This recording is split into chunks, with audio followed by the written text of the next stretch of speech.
हमारे सहयोगी गुलशन ग्रोवर ने मानेसर इंडस्ट्रियल एसोसिएशन के अध्यक्ष पवन यादव से खास बातचीत की। उद्योग जगत तो खोल दिए हैं, लेकिन एक बार फिर से सभी बॉर्डरों को सील कर दिया है। इस पर उद्यमियों को कितनी परेशानी हो रही है, इन बॉर्डर सील होने से क्या कुछ नुकसान हो रहा है, इस पर हमारे साथ बातचीत करने के लिए हैं मानेसर इंडस्ट्रियल एसोसिएशन के प्रेसिडेंट पवन यादव जी।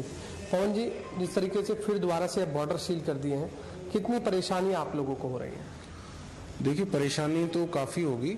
ऐसा नहीं है कि दिल्ली से डिस्कनेक्ट होके हरियाणा या गुड़गांव में कारोबार बहुत अच्छे से हो सकता है, लेकिन हम उन परेशानियों को झेलने के लिए तैयार हैं, क्योंकि दिल्ली में आज आप देखोगे केस ऑलमोस्ट 19,000 के आसपास है, और हरियाणा में अगर आप गुड़गांव जो सबसे कनेक्टेड है और फरीदाबाद वहाँ देखोगे तो आप सैकड़ों में ही है। वो हाँ, 1000 भी हमने टच नहीं किया, दोनों शहरों को मिला दे तो हम भी ये चाहते हैं कि जिस तरह से किसी एक परिवार में एक सदस्य को अगर पॉजिटिव होता है तो उसको भी हम आइसोलेट करते हैं, क्वारंटीन करते हैं। तो आज अगर हमारा दिल्ली शहर में ये संक्रमण या इन्फेक्शन ज़्यादा है तो उस शहर को भी अगर आइसोलेट करना जरूरी है तो हम सरकार के साथ हैं, और ये एक अच्छा डिसीजन है।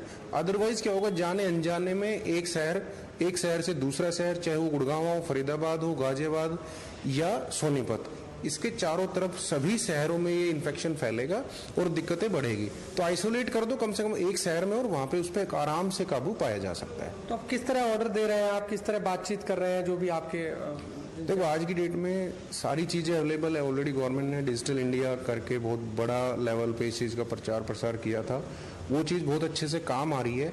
आज लोग वीडियो कॉन्फ्रेंसिंग, वीडियो कॉलिंग और बहुत सारे अलग अलग चीज़ें हैं जिनसे हम अपने प्लांट की मॉनिटरिंग कर सकते हैं। और मैं सभी दिल्ली से आने वाले एम्प्लॉयज़ और इंडस्ट्रियलिस्ट को रिक्वेस्ट यही करूँगा कि आप डिजिटल प्लेटफॉर्म पे आइए और अपने काम को, अपनी चीज़ों को मॉनिटर कर लीजिए। थोड़े दिन आप गुड़गांव ना आइए, ज़्यादा बेहतर है आपके लिए भी, आपकी अपनी इंडस्ट्रीज के लिए भी जहाँ आप काम करते हो या जो इंडस्ट्री आपकी खुद की है, ताकि वो लोग वहाँ पे आएंगे, कहीं इन्फेक्शन फैलेगा और वो चीज़ें फिर लंबी जाएंगी। अगर वो मॉनिटरिंग करते रहेंगे, चीज़ों को संभालते रहेंगे तो ज़्यादा अच्छा है। एक श्रमिकों की काफ़ी दिक्कत है, क्योंकि दिल्ली से ज़्यादा श्रमिक जो है गुरुग्राम में काम करते हैं, तो ऐसे में हम देख रहे हैं कि बॉर्डर पर उन्हें वापस भेजा जा रहा है। तो क्या काम में परेशानियां हो रही हैं आपको इंडस्ट्री चलाने में?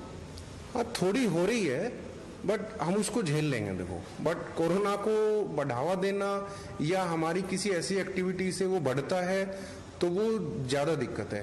देखो, हमने तो पीछे भी एक स्लोगन चलाया था कि हमें काम पे, हम बिल्कुल भी नहीं घबरा रहे हैं कोरोना से। हम तो ये चाहते हैं कि हम अपने आप में इतने इक्विप्ड हो जाए कि कोरोना हमसे घबराए। हम मास्क पहन के बात करेंगे, मास्क पहन के जाएंगे कंपनीज में, सैनिटाइजेशन करेंगे, टनल्स लगाएंगे, तो हालात ये होंगे कि कोरोना ही घबरा के भाग जाएगी कि उसकी यहाँ पे पार नहीं होने वाली। क्या लग रहा है कि उद्योग जगत अभी पटरी पर पूरी तरह से आ पाया है? बिल्कुल आ रहा है, धीरे धीरे। आप बात करो 100% की तो नहीं आ रहा। हाँ, धीरे धीरे लगभग 30% तक चीजें हो चुकी है।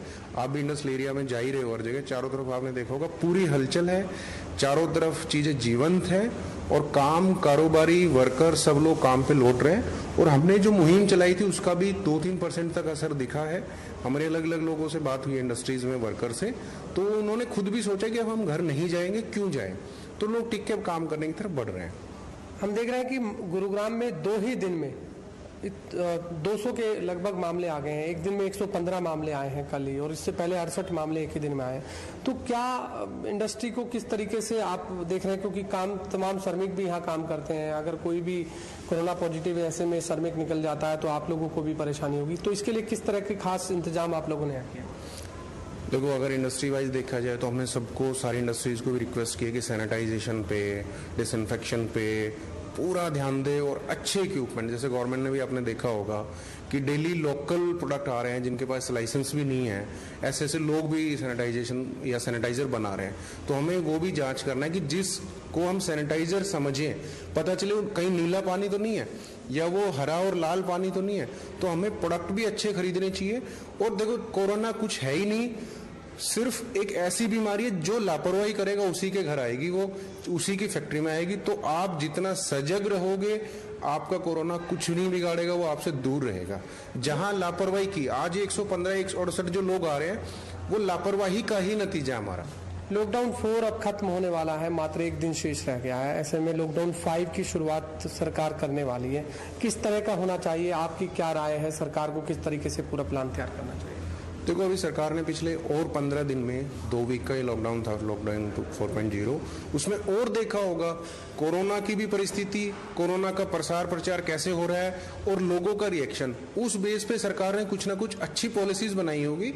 और हम तो ये चाहेंगे लॉकडाउन 4.0 को ही वो दोबारा से अप्लाई कर दे, थोड़ी सावधानियों के साथ हम आगे काम करते रहे। देखो, पूरी तरह छूट देना तो कहीं ना कहीं लापरवाही आएगी लोगों में, जितनी ज्यादा छूट मिलते लोग लापरवाह हो जाते हैं। तो थोड़ा सा अंकुश भी रहना चाहिए कि आपको क्या करना है क्या नहीं करना। और अलग अलग जो गवर्नमेंट ने टाइमिंग्स और दुकानों के खोलने ना खोलने या शॉपिंग मॉल्स या पब्लिक गैदरिंग तो बिल्कुल बंद ही रहेगी, ऐसा हम मानते हैं। अभी आपको लगता है कि मेट्रो सेवा जिस तरीके से कहा जा रहा है शुरू हो सकती है, इसके अलावा जो शॉपिंग मॉल है, मॉल्स हैं, क्लब हैं, बार हैं, रेस्टोरेंट हैं, क्या लगता है कि इन पर रोक लगनी चाहिए अभी लॉकडाउन 5 में?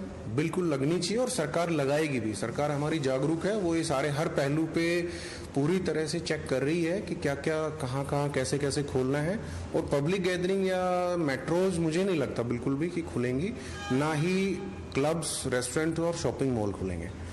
देखिए, बिल्कुल जिस तरीके से खुद उद्योगपतियों का ये मानना है कि जिस तरीके से मामले बढ़ रहे हैं उसको देखते हुए सरकार ने जो बॉर्डर सील करने का जो निर्णय लिया है वो काबिले तारीफ है और सरकार को इसी तरीके से एहतियाती कदम उठाते रहना चाहिए। कैमरामैन जितेंद्र शर्मा के साथ गुलशन ग्रोवर, गुरुग्राम।